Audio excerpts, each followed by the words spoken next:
안녕하세요. 저는 남편과 시댁 때문에 힘든 시간을 보내고 겨우 제자리를 찾은 30대 후반의 평범한 여성입니다. 표리부동이라는 말을 아시나요? 겉은 훌륭해 보이나 속은 그렇지 못한 속물적인 것을 일컫는 말이라고 해요. 그리고 그 말은 제 전남편과 시모에게 딱 맞는 말이라 생각이 드네요. 오늘 제가 들려드릴 사연은 그런 앞과 뒤가 다른 두 사람과 인연을 끊게 된 이야기입니다. 만나지 말았어야 할 저희 두 사람이 만나게 된 것은 제가 30대 초반인 어느 날이었습니다. 당시 저는 어린이집 보육교사로 일하고 있었고 남편은 아동복지센터의 사회복지로 일하고 있었어요. 저와 남편은 소개팅으로 만나게 됐는데 제가 소개팅 전 상대방에게 원한 건 두 가지뿐이었어요. 술, 담배를 하지 않았으면 좋겠다고 말이죠.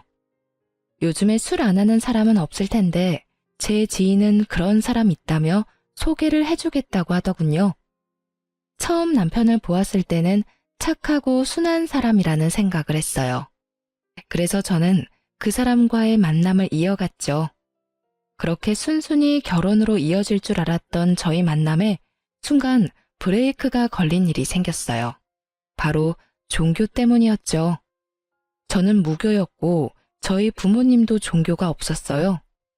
조부모님은 불교였지만 다 돌아가시고 없었고요. 그래도 제사는 꼬박꼬박 지내는 집이었는데 남편 집은 달랐어요. 교회를 다니시더라고요. 특히 시모 될 사람은 독실한 신자셔서 주말뿐만 아니라 새벽이나 밤에도 다닐 정도로 교회와 그 커뮤니티를 사랑하는 아주 신실한 분이셨어요. 게다가 남편은 모태신앙으로 일하고 있는 곳도 기독교 재단인 곳이었거든요. 솔직히 고민이 안 될 수가 없었어요. 이혼 사유 중에 생각보다 많은 게 종교적인 문제인데 괜찮을까 싶었어요. 어머니에게 이야기를 해봤더니 생각 외로 긍정적인 답변이 금방 나오더라고요. 괜찮지 않니? 사이비 종교 이런 것만 아니면 솔직히 제사 지낼 것도 없고 교회 사람들끼리 나눔도 많이 하고 그런 것 같던데 네가 괜찮으면 엄마도 반대는 안 할 거야. 사람이 중요한 거지 종교보다야. 어떤 종교를 가지든 그 사람이 괜찮고 좋으면 돼. 그 말에 저도 곰곰이 생각했어요. 그리고 제게 청혼을 했던 남편에게 말했어요. 몇 번 다녀보다가 나랑 안 맞으면 나도 더 이상 안 나갈 거야. 그래도 괜찮아? 괜찮지. 고마워, 자기야. 우리 엄마는 당신이랑 결혼한다고 하니까 엄청 좋아하셔. 그 이야기를 듣고 뭉클하지 않을 사람이 어디 있을까요? 저는 결혼 직후부터 시모 시부와 함께 교회에 다니게 되었어요. 생각보다 나쁘지 않았고 사람들도 좋았어요. 딱 한 가지 불편한 건 몸이 불편한 시부를 모시는 일이었는데 그건 남편이 많이 도와줘서 걱정 없었어요. 시부는 뇌졸중으로 몸이 많이 안 좋은 분이셨어요. 말도 정신도 어눌하고 몸은 더 운신하기 힘들었죠. 보통 병원에 보내는데 시댁에서는 직접 케어하고 계시더라고요. 그 부분이 참 대단하다 생각했어요. 다른 사람들도 똑같이 생각하는지 시모와 남편의 가족 사랑에 대해 항상 칭찬해주고 시부를 위해 기도도 해주고 했어요. 저는 그런 시모와 남편 옆에 붙어있는 것뿐이었는데 시모는 항상 며느리라며 인사도 시키고 여기저기 안면도 트게 만들어줬어요. 솔직히 귀찮다고 느껴지기는 했지만 가정의 평화와 사람 만난다는 생각으로 계속 다니고 있었습니다. 그렇게 화기애애한 가족이던 저와 남편은 결혼 1년 차에 아이를 낳았고 저는 점점 더 행복해졌어요. 완벽한 가족이고 평화로움이다라고 생각했는데 그게 사실은 위장된 거였다는 걸 깨닫게 된 일이 있었죠. 결혼 2년 차, 아이가 1살이 됐을 무렵에 처음으로 크게 부딪힌 일이 생겼어요.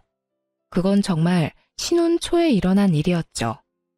남편이 하루는 심각한 표정으로 저를 부르더군요. 여보, 앉아봐. 할 이야기가 있어. 무슨 이야기?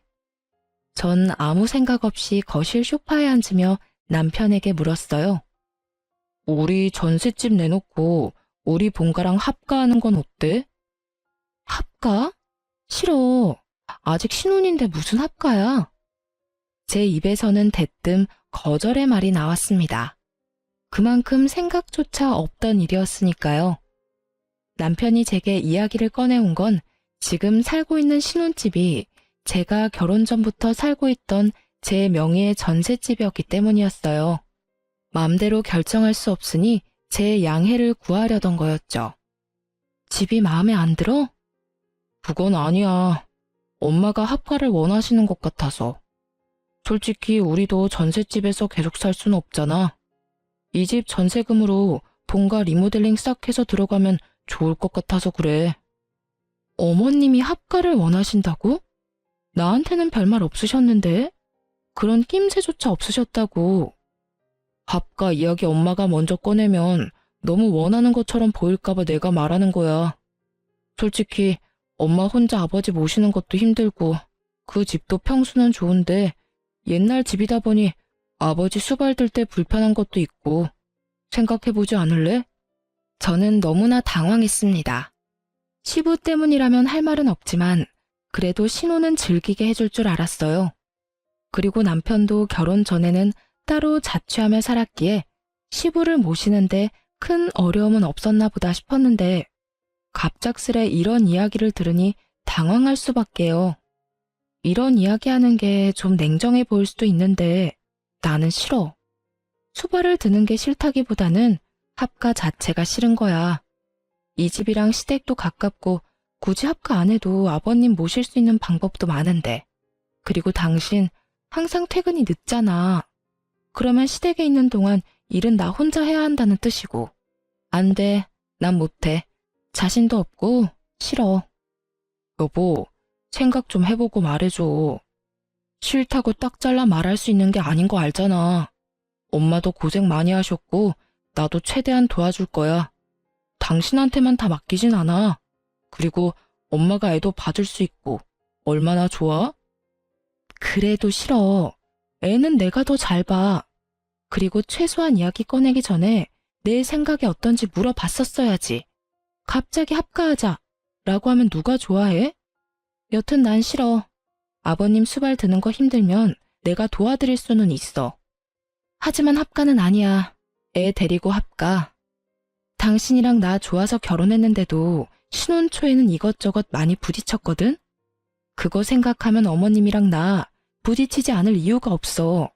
당신이야말로 잘 생각해. 그래도 우리 부모님 일인데 당신 너무 냉정하게 말하는 거 아니야? 당신은 그럼 너무한 거 아니고? 그 돈 엄연히 따지면 내 돈이야.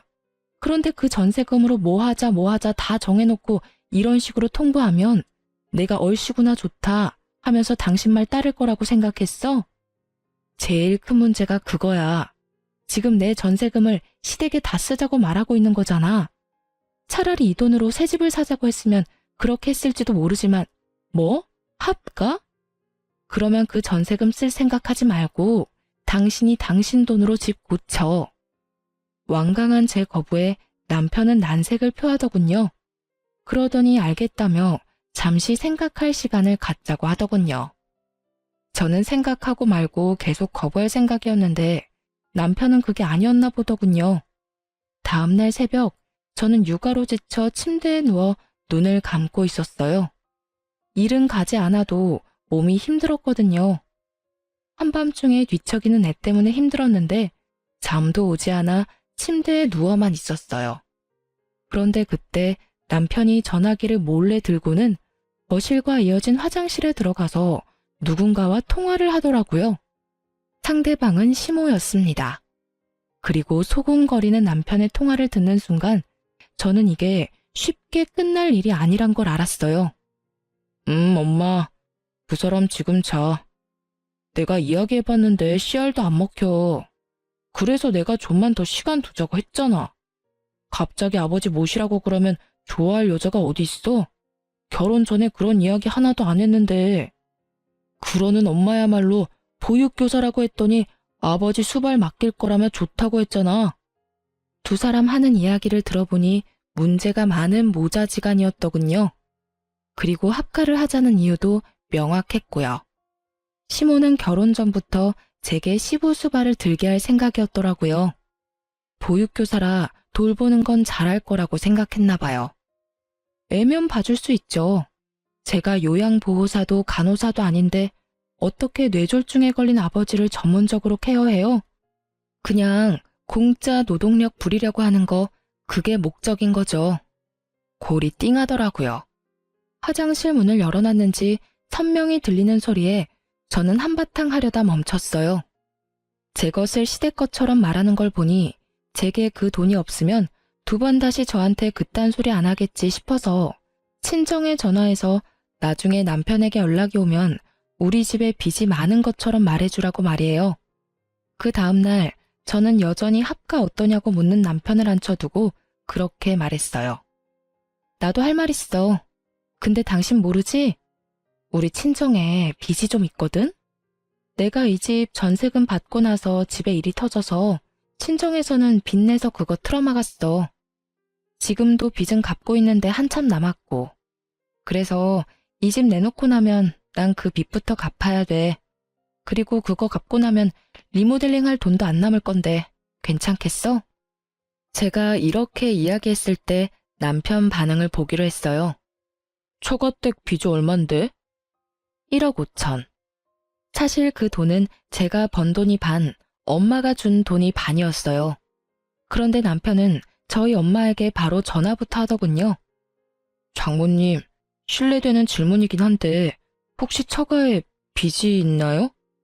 아유, 이서방, 미안하네. 얘 전세금 주고 나서 그런 일이 터졌지 뭔가. 빚이 한 1억 5천 정도 남아있는데. 결국 남편은 전화를 끊고 나더니 침울한 얼굴로 그러더군요. 그럼 집 내놓는 건 없는 일로 하자. 어차피 내놔봐야 긁어부스럼이네. 끝까지 합가 우길 줄 알았더니 남편은 금세 백기를 들었습니다. 그런데 좀 이상했어요. 시부의 수발 때문이었다면 이렇게 포기하지는 않았을 텐데 전세금을 친정 빚에 다 갚고 나면 우리가 시댁에 들어가는 게 더 쉬워지고 그러면 시모가 더 좋아할 수도 있는데 왜 싫어하나 싶었는데 나중에 그 이유를 알게 됐어요. 남편 앞으로 카드 명세서며 뭐며 다 날아오는데 돈을 어마어마하게 썼더군요. 당신 이게 다 뭐야? 왜 이렇게 돈을 많이 썼어? 그거 사실은 결혼 준비하면서 돈을 좀 많이 써서. 결혼한 지 벌써 3년이야. 게다가 당신 월급으로 갚는 것도 빠듯할 정도잖아. 이거 어떻게 갚으려고 이렇게 막 쓴 거야? 이번에 합가 잘 되면 당신 전세금 좀 빌려서 갚으려고 했지. 뭐? 그걸로 당신 빚을 내가 왜 갚아? 이건 지금 어쩔 건데? 갚아줄 생각도 없으면서 잔소리는 왜 해? 내가 알아서 할 거야. 대신 당분간 생활비 못 내. 제 재산을 자기 것처럼 여기는 남편 때문에 거짓말을 했지만 그 거짓말 때문에 남편이 자기 빚을 이렇게 오픈하게 될 줄은 저도 상상 못했어요. 저는 너무나 당황하며 남편을 재촉했습니다. 어머님한테 가서 도와달라고 그러자. 우리끼리 해결할 문제가 아니야. 나 지금 육아휴직 중이라서 돈 한 푼 안 버는데 당신까지 이렇게 빚을 지면 어떡하란 말이야. 전세금이랑 합가 이야기만 잘 끝났어도 내가 이걸 이런 식으로 오픈할 일은 없었을 거야. 그런데 당신이 그 전세금이 친정 거라고 말한 적도 없잖아. 난 당연히 그 전세금으로 다 해결할 수 있을 줄 알았지. 당신 나한테 돈 맡겨놨어? 내가 너한테 돈 빌렸냐고. 우리 집이 네 현금 창고야? 부부 재산은 공동의 재산이야. 어차피 내가 빚 있으면 당신도 힘들 거 아니야. 그러면 어떻게라도 갚아야 되지. 그게 맞는 거 아니야? 무슨 헛소리야. 당신 혼자 진 빚을 내가 왜 갚아? 그럼 그 돈은 어디다 쓴 건데? 남편은 아무런 말도 하지 못했습니다.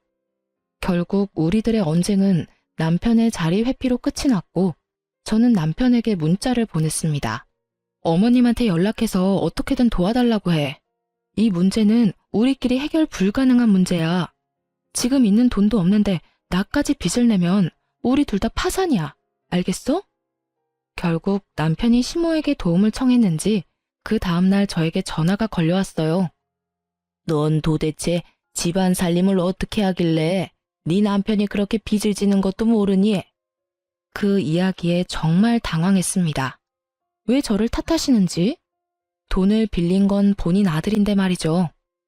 어머님, 저는 아무것도 모르고 있었고 생활비도 그 사람은 저한테 한 달에 50만 원밖에 안 줬어요. 나머지는 본인이 알아서 쓰고 있었다고요. 한 달에 꼴랑 50만 원 받는 걸로 무슨 살림을 어떻게 살라고요? 그럼 저 혼자 벌어서 세 식구 살림하란 말이에요? 얘는 또 뭐 그런 식으로 이야기를 하니? 어쨌든 이번 일은 내가 해주기로 했다. 앞으로 정신 좀 똑바로 차리고 살아. 살림은 그렇게 하는 거 아니야. 알아듣겠어? 저한테 말고 남편한테 말씀하세요. 제가 그런 말을 들을 이유가 없어 보이네요. 집안일에 도움 줄 거 아니면 방해나 되지 말라고요. 결국 시모와 저도 다투게 되었고 시모는 더 이상 말해봐야 자기 아들 얼굴에 침 뱉는 일밖에 안 되니 뚝 전화를 끊어버리더군요. 그 뒤로 남편이 제게 왜 어머니와 다퉜냐며 화를 냈지만 저는 제가 화를 낸 게 잘못됐다고 생각하진 않거든요. 그래서 남편한테 얘기해줬죠. 당신이 잘했으면 어머님이랑 나랑 싸울 일도 없어. 애초에 당신이랑 싸울 일도 없었겠지. 그래서 앞으로 이런 일로 다시 한 번 더 우리 결혼 생활에 문제가 생기게 되면 나 절대로 당신 가만히 안 둬. 알았어? 한 번만 용서해주고 넘어가는 거야. 두 번은 안 돼. 알아들었어? 다시 사고 치면 그때는 당신이고 뭐고 안 볼 사람 되는 거라고. 용서를 한다고 말은 했지만 저는 수상한 마음이 들었습니다. 그 많은 돈을 썼다면 쓴 흔적이 있어야 되는데 저희 집에는 전혀 그런 흔적이 없었거든요. 코인이나 주식을 했다면 핸드폰을 끼고 살아야 되는데 그런 것도 아니었고요. 그렇지만 이미 남편의 빚은 시모 덕분에 사라졌고 남편은 그 뒤로 얌전했기 때문에 조금씩 마음을 놓았어요. 그때 더 파고 들었어야 했는데 그 의심의 불을 지핀 일은 불과 몇 달 만에 일어났습니다. 저희 아파트 아랫집에 조리원 동기가 살았거든요. 애들 생일이 똑같고 같은 아파트라 친하게 지내곤 했는데 그 동기가 저한테 동영상과 사진을 보냈더라고요. 자주 애들 사진 공유하니까 애들 사진인가 보다 싶어 들어갔는데 저는 사진을 보고 너무 놀라 들고 있던 컵을 떨어뜨리고 말았습니다. 그 영상에는 남편과 한 여성이 저희 아파트 지하주차장에서 손을 잡고 포옹을 하며 다정하게 붙어있는 장면이 그대로 녹화되어 있었어요. 저는 부랴부랴 조리원 동기에게 전화를 했습니다. 이게 뭐야? 이거 어디서 난 거야? 언니, 봤어요? 그거 형부 맞죠? 세상에, 어쩐지. 나 요즘에 배달시킨 게 계속 없어져서 아파트에 관리사무소 가서 CCTV 확인 좀 해달라고 했거든요. 계속 물건이 없어진다고요. 좀도둑이 제 박스를 가져가는 게 보이긴 하는데 지하까지 가더라고요. 그래서 저도 지하 주차장 CCTV까지 봤죠? 근데 그 도둑놈이 사람 인기척에 놀라 흠칫하며 후다닥 지나가는데 옆에서 형부랑 그 여자랑 둘이 있더라고요. 너무 놀라서 언니한테 영상 보낸 거예요. 그 여자 누군지 모르겠어요? 전혀 짐작도 안 되는 여자였어요. 남편이 밖에서 여자를 만난다는 것도 모르고 있었으니까요. 지금 당장 남편에게 전화할까 하는데 그때 제가 자주 보던 고민상담 코너에서 분류는 증거 싸움이라는 말이 언뜻 떠오르더군요. 저는 이 쥐새끼 같은 남편과 상간녀가 증거를 다 불태우기 전에 몰래 증거부터 수집하기로 했습니다.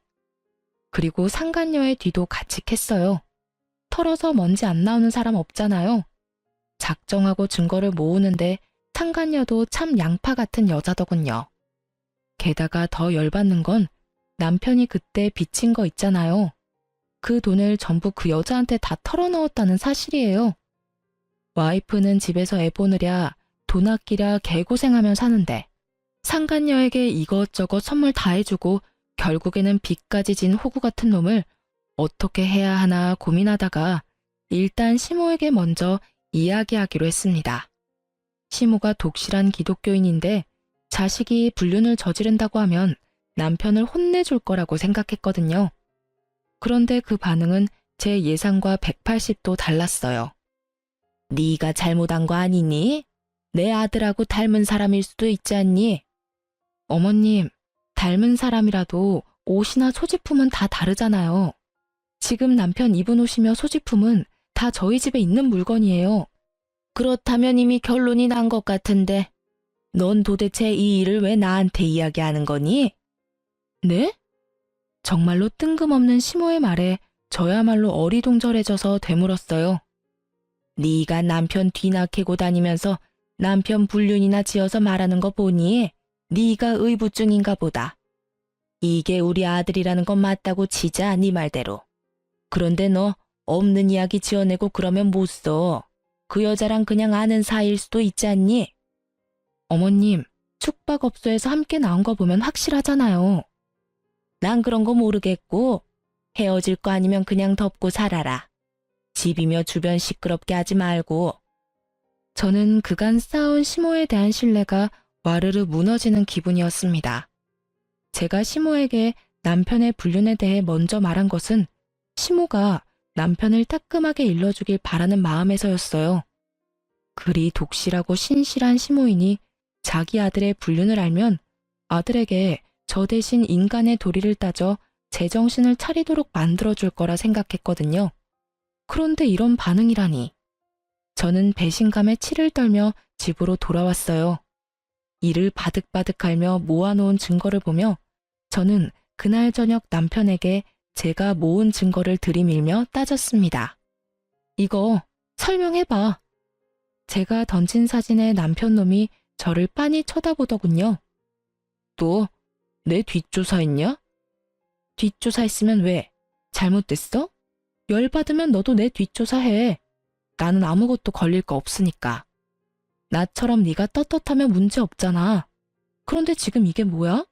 네가 바람 피운 증거가 떡하니 있는데? 아, 진짜 너 최악이다. 어떻게 남의 사생활을 이런 식으로... 불륜이 사생활이야? 말 같은 소리를 해. 어디서 개 짖는 소리 그만하고. 그리고 너 알고는 있어?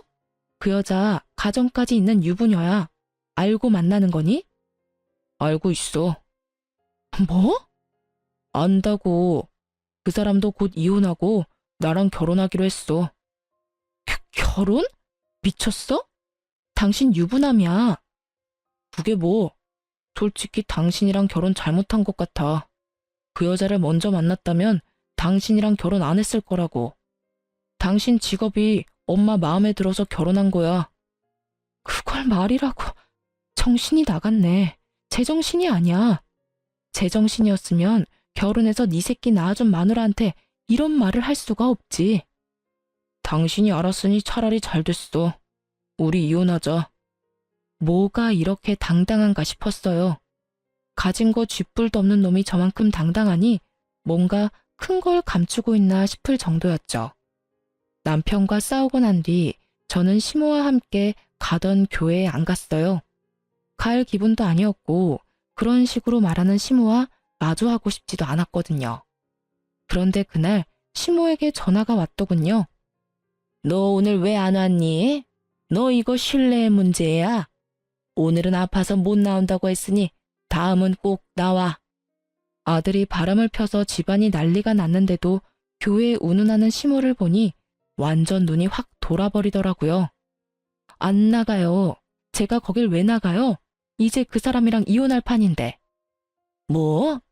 너희 이혼한다고? 네, 그 사람이 이혼하자입니다. 그것도 가정이 있는 여자랑 결혼하겠다고요. 제 말에 살짝 충격 먹은 건지 시모가 순간 아무 말도 못하더군요. 이제 좀 속 시원하세요?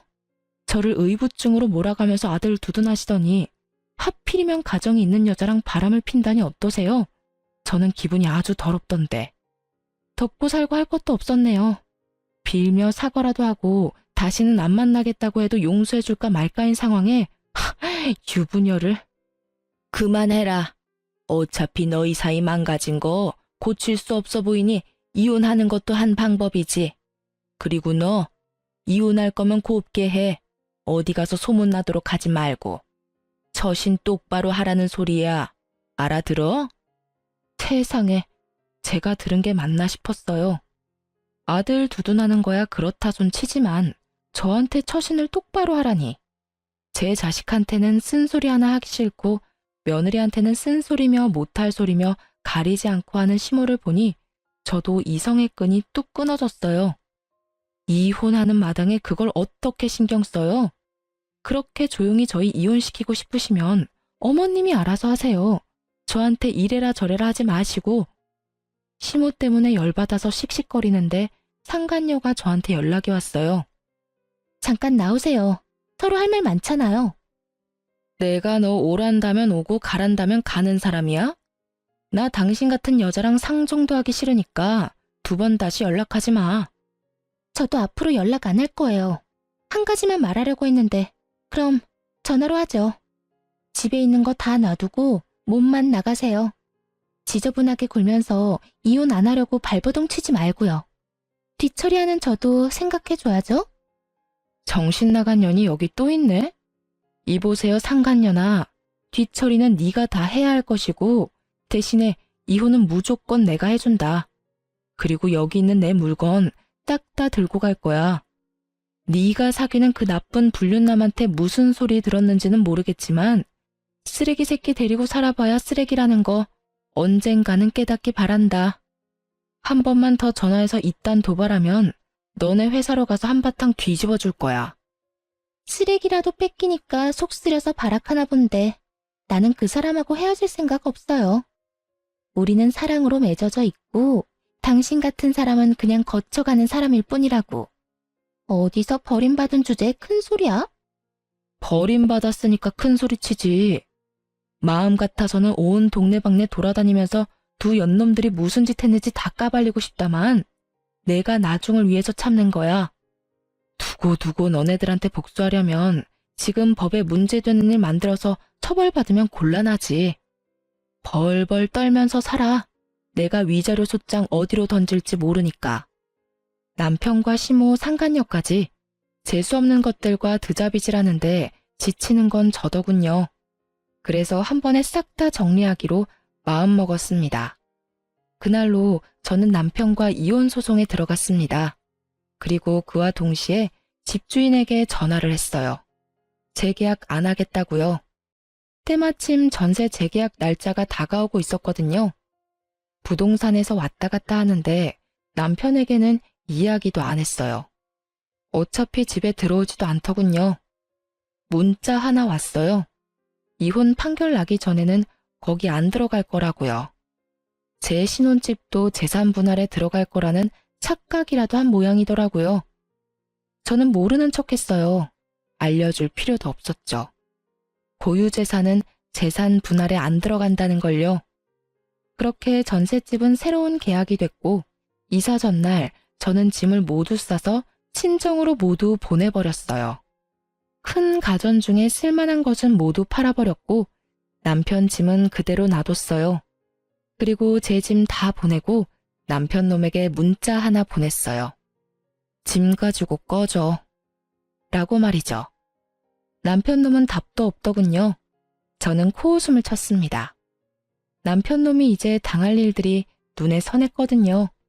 역시나 다음날 아침이 되니 집주인이 전화가 왔더라고요. 아유, 새댁. 짐을 이렇게 빼다 말면 어떡해? 좀 있으면 새로운 세입자 들어오는데 빨리 와서 빼줘야겠는데. 어머, 제 전남편이 아직 안 뺐나 보네요. 아주머니, 죄송한데 전남편이 제 연락은 안 받아서 그러는데 전화번호 알려드릴 테니까 전남편한테 직접 전화 좀 해주시면 안 될까요? 전남편 그러니 집주인도 눈치를 챈 모양이더군요. 아이고, 알았어. 내 전화해 볼게. 그렇게 집주인과 전화를 끊고 10분도 지나지 않았는데 전남편에게 연락이 왔더군요. 이제야 이 상황이 얼마나 급한지를 알았던 모양이에요. 저는 시침이 뚝 떼고 전화를 받았어요. 야, 너 도대체 뭐 하는 거야? 집을 왜 멋대로 계약 해지한 건데? 내가 돈 내고 계약한 집을 내가 내놓겠다는데 당신이 왜 이 난리야? 누가 보면 당신 집인 줄 알겠네. 그거 우리 재산 분할에 들어가야 되는 목록이라고. 웃기시네. 야, 너 그거 믿고 나한테 그렇게 큰 소리 뻥뻥 쳤어? 어쩐지 상간녀가 나더러 집에 있는 물건 하나도 가져가지 말라더니. 그거 이혼 전에 내가 취득한 고유재산이라서 재산 분할 안 되는 건 몰랐지? 게다가 우리 혼인 기간이 3년밖에 안 돼. 기간 짧아서 해당 안 되고 어줍잖게 주워들은 건 있나 본데 그러면 끝까지 잘 들었어야지. 뭐? 아 진짜. 야, 너 당장 다 돌려놔? 가전이며 가구며 다 돌려놓으라고. 그거 네가 샀어? 내가 다 샀잖아, 도둑놈 같은 놈아. 우리 집에서 네가 가져갈 건 네 몸뚱이랑 네가 산 물건들 뿐이야. 짐 정리하다가 네가 사준 거 놔두고 오려고 눈에 불을 켜고 봤는데 웨딩 반지 말고는 눈 씻고 봐도 없더라. 에라이 나쁜 놈. 와이프한테는 돈 하나 안 쓰면서 상간녀한테는 펑펑 돈 다 쳐쓰고 엄마한테 손이나 벌리는 호구 같은 자식. 앞으로는 너하고 상종도 안 할 거야. 애수가 없으려니까. 야, 너 말 다 했어? 재수가 없어? 누가 할 말인데. 너랑 처갓집이 돈 한 푼 없이 빚만 한가득인 거 미리 알았으면 결혼하자고 이야기도 안 했을 거야. 그래놓고 이런 식으로 뒤통수를 쳐? 아, 그걸 진짜라고 생각한 거야? 우리 집에 빚 없어. 너 이혼할 때 내 금융기록 안 봤어? 나 빚 없고 우리 부모님도 빚 없어. 그 전세금은 부모님이 주신 돈 반, 내가 번 돈이 반이지. 뭐? 그럼 왜 나한테 너 빚 있다고 거짓말한 건데? 왜 했겠냐? 너 내 전세금 네 것처럼 생각하면서 나더러 합가하자고 한 거잖아. 네 놈이 합가하자고 말 꺼낸 다음날 시어머니랑 너랑 하는 이야기 다 들었어. 시모는 나를 수발드는 식모로 쓰려고 했고 너는 나를 돈 뽑는 기계로 생각했지. 당연히 나도 내 돈 지켜야 하잖아? 그래서 거짓말했어. 그게 무슨 잘못이야?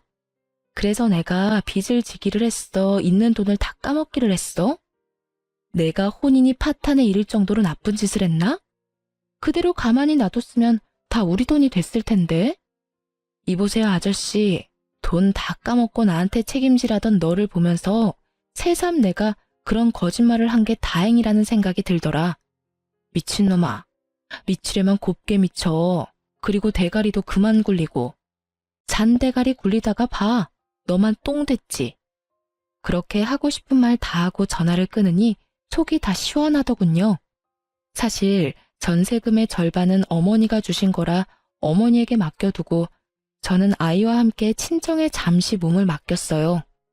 그리고 이혼 확정되고 나서는 시모가 다니는 교회에 인사를 하러 갔어요. 그간 다녔던 정이 있는데 이야기는 해야 할 것 같아서요. 그런데 저를 보는 사람들 눈빛이 놀라움으로 가득 차 있더라고요. 왜 저러나 싶었는데 교회 집사님이 오시더니 저한테 말했어요. 아니, 얼마 전에 암으로 죽었다고 하지 않았어? 암이요? 알고 보니 시모가 아들 이혼했다는 말하기 싫으니 저를 죽은 사람으로 만들어뒀더군요. 이혼 이야기 나오고부터 6개월 넘게 다니지 않았는데다가 그때쯤에는 집도 친정으로 옮긴 상태라 오며 가며 볼 사람도 없었으니 다들 시모 말만 듣고 제가 죽었다고 생각했다고 하더군요. 다들 모르셨나 보네요. 제 전남편이 유부녀하고 불륜을 저질렀는데 저한테 이혼을 하자고 그러더라고요. 그 여자랑 살고 싶다고요. 그래서 이혼하느라 여기 못 온 거예요. 제가 늦게나마 신을 섬기게 돼서 그 사람들이 아무리 정신 나간 짓을 해도 용서를 해줄 마음이 있었는데 전남편과 어머님은 용서를 구하기는커녕 더 당당하게 이혼하려면 곱게 하라고 말씀하시더라고요. 세상에. 신을 섬기는 자들이 어찌 그리 부도덕한 짓을 하는지 어디 가서 똑같은 행동할까봐 겁나네요. 종교인이라고 하기에도 부끄러운 행동이에요. 어머, 설마 그런 일이 있을 줄이야. 그럼 그 여사님이 데리고 다니던 여자가 그 유부녀인가? 시모는 벌써 여기에 그 상간녀까지 데리고 다니는 것 같았어요. 그런데 산 사람을 왜 죽었다고 했대? 아무리 미워도 그런 짓을 하면 안 되지. 그분도 예전 같지 못하시네. 이 죄를 어찌다 회개하시려고.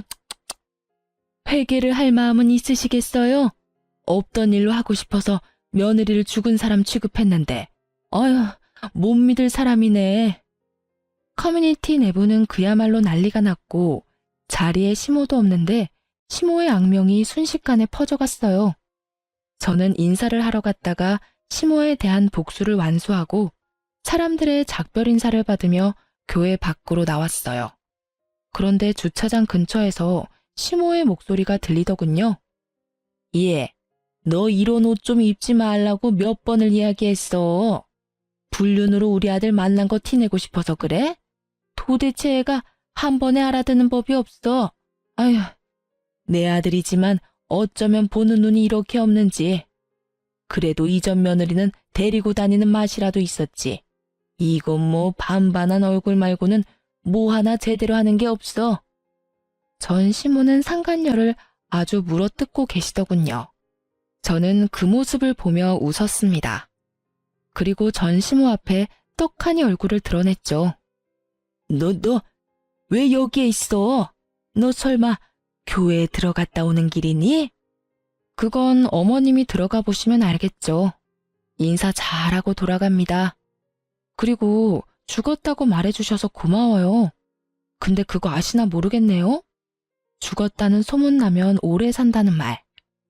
그치만 어머님 평판은 좀 그렇겠네요.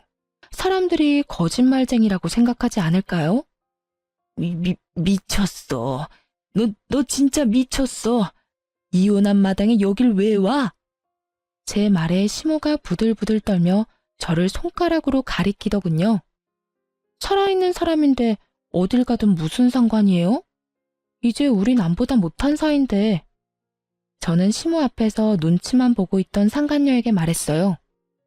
남의 떡 손에 주니까 어때? 아주 텁텁하고 찝찝하지. 내가 그쪽한테는 큰 절을 해도 모자라네. 이런 정신 나간 가족들에게서 벗어나게 해줘서. 근데 너도 교회 들어갈 거면 조심해라. 내가 벌써 전 남편이랑 유부녀랑 바람난 거 다 말했으니까. 아니다. 들어가면 눈총 좀 받고 끝이지 뭐. 그게 대수야. 사람들 소문 금방 가라앉아. 하긴 안 가라앉고 정착되는 경우도 있긴 하지만. 제 말에 상간녀도 얼굴이 새파래져서는 부들부들 떨며 저를 노려보더군요. 그 모습에 저는 결정타를 날렸어요. 아참, 그리고 내가 살던 신혼집, 너 거기 있는 거 다 놔두고 몸뚱이만 나가라고 했었지? 근데 어쩌지? 네가 그 정신 나간 놈한테 무슨 말을 들었는지는 모르겠지만 그 전셋집 결혼 전부터 내가 가지고 있던 전셋집이거든. 그래서 이혼할 때 재산 분할 목록에 안 들어가. 그게 무슨 말 뜻인지 모르겠지? 내가 상냥하게 알려줄게. 네 남편 개털이라는 뜻이야, 이 상간녀나. 남의 거 탐내다가 둘 다 개털 됐네? 정말 보기 좋은 한 쌍이다. 그치? 상간녀가 그 이야기 듣더니 벼랑간 가방 안에서 차키를 꺼내더니 급하게 차에 시동을 켜더군요. 예, 며느라가. 어디 가냐? 나도 같이 가야지. 너만 가면 어떡해? 제가 왜 며느리예요? 아직 혼인신고 안 했거든요. 그리고 저는 돈 없는 남자랑 결혼할 생각 없어요. 여태까지 이 말도 안 되는 짓에 어울려준 건 그 남자가 나를 데리고 살 자격이 된다고 생각해서였거든요. 돈이 없으면 저랑 살 생각을 하면 안 되죠. 냉정하게 할 말만 하고 돌아선 상간녀는 차를 타고 사라졌고 시모는 멍청하게 서 있더군요. 상간녀가 아주 얌전한 줄 착각하고 계셨더군요. 그러다 뒤통수 맞고 벙찐 표정이 참 보기 좋았어요. 그리고 이때다 싶어 저는 교회를 향해 소리쳤어요. 어머, 어머님, 여기서 보네요. 제가 죽었다고 말씀하셨다고 하시던데 어머님은 잘 지내셔서 다행이네요. 결국 제 큰 목소리에 안에 있던 사람들이 나와 시모를 둘러싸자 시모는 참지 못하고 그대로 도망쳤어요. 헐레벌떡 뛰어가는 그 뒷모습을 보는데 어찌나 고소하던지. 나중에 소문을 들어보니 소문이 다 나서 그곳에 가지도 못하고 결국 노이로제 걸려서 병원 치료받으러 다닌다고 하더군요. 사람을 죽은 사람으로 만들려고 했는데 이 정도는 당연히 벌받을 생각하셨어야지. 그런 짓을 하고도 아무렇지 않게 넘어갈 양심 없는 생각을 하니 이런 불상사가 터지네요. 저는 마지막으로 전 남편에게 한 방을 날리기 위해 이메일을 하나 작성했습니다. 그리고 전 남편의 회사로 휙 보냈죠. 그 안에 적힌 글은 남편이 한 짓들을 간략히 적은 글이었는데 보통의 회사라면 굳이 불륜 정도로 문제 삼지 않을 테지만 그 직장 자체가 좀 특수하거든요. 기독교 재단 아동센터. 아동을 돌보는 사람이며 게다가 신실한 사람들이 모인 곳에서 유부녀와의 불륜으로 조강지처와 아이를 버린 인간에 대해 좋게 생각할 리가 없으며 자신들의 이미지를 생각하지 않을 수가 없겠죠. 결국 전 남편은 회사에서 품위유지 위반과 심각한 사칙 위반이 적용돼서 직장에서 잘렸어요. 사실 이렇게 잘리기 쉽지 않은데 알고 보니 시모가 그 직장에 전 남편을 넣어줬던 건데 시모가 저지른 부도덕한 짓들이 직장까지 소문나면서 결국 남편을 해고하는 것으로 가게 됐다고 해요. 나중에 들어보니 상간녀도 전 남편에게 정 떨어졌는지 정말로 돈이 없어서 마음이 식었는지 전 남편을 버리고 떠났다고 하더군요. 저는 조금 늦게 상간녀에게 상간녀 위자료 소장을 보냈어요. 상간녀는 능력이 좋은 모양인지 그새 새로운 남자를 낚았더군요. 저도 몰랐는데 새로운 남자와 함께 있다가 불시에 제 위자료 소장을 그 남자가 보게 되어 한바탕 난리가 나서 다시 버려졌다고 합니다. 제가 거기 있었어야 했는데 그 여자가 어떻게 버려지는지 봤어야 속이 더 시원했을 텐데 그럴 수 없던 게 너무 아쉽네요. 전 남편은 양육권이며 친권 다 포기하겠다고 해놓고는 이제 와서 징징대며 아이를 포기 못한다며 아이한테 면접 교섭권을 쓰겠다며 난리를 쳤어요. 결국 애 때문에 만나게 됐는데 남편 놈이 우물쭈물 하는 걸 보니 딱 감이 오더라고요. 이쪽이 본론이겠다 싶은 감. 그래서 제가 먼저 선수 쳤어요. 잠깐만, 나부터 이야기 먼저 좀 할게. 혹시라도 정말 혹시 말도 안 되는 이야기이긴 한데 만에 하나라도 나한테 미안하다 잘못했다 이런 이야기 할 거면 하지 마. 나는 너한테 사과받고자 나온 것도 아니고 용서를 하겠다고 나온 것도 아니야. 네 모습 보니까 걱정돼서 내가 한마디 하는 거야. 나는 너 용서할 생각도 없고 사과받을 생각도 없어. 그냥 이대로 이렇게 우리는 악연으로 있으면 좋겠고 이렇게 볼 때마다 화내는 사람으로 있었으면 좋겠어. 내 인생에서 이렇게 사람한테 큰 배신을 당해보니까 용서가 허용이 안 되는 사람도 있다는 걸 깨달았거든? 그러니까 그런 말 할 거면 입도 빵긋하지 마. 제 말에 남편이 눈을 동그랗게 뜨더니 제 눈치만 살피며 힐끔거리더군요. 그렇게 면담하는 시간 내내 남편은 애를 보며 제게 뭐라도 말을 걸려고 했지만 저는 그 모든 말에 철벽을 쳐줬어요.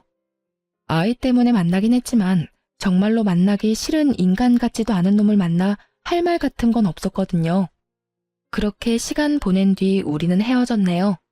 전 남편은 아무것도 얻지 못한 채로 혼자 터벅터벅 걸어갔죠. 그 뒤로는 애 보고 싶다는 말도 안 하고 연락도 없더군요. 아무리 봐도 제게 틈이 없었다는 걸 깨달았는지 애를 방패 삼아 연락해오는 일은 없어서 다행이었어요. 저는 싱글맘이 되었지만 옛날보다는 더 편하게 사는 것 같아요. 그리고 나쁜 놈들은 다들 죄다 죗값을 받았으니 저도 속 편하게 발 뻗고 잘 수 있고요. 자승자박이라고 자기가 만든 줄로 제 몸을 스스로 묶었으니 결국은 본인이 한 말과 행동 때문에 더 이상 주변에 도움을 구할 수 없는 상황에 빠졌다는 걸 시모와 전 남편이 꼭 깨달았으면 하네요. 그럼 지금까지 긴 글 읽어주셔서 감사합니다. 즐거운 하루 보내세요.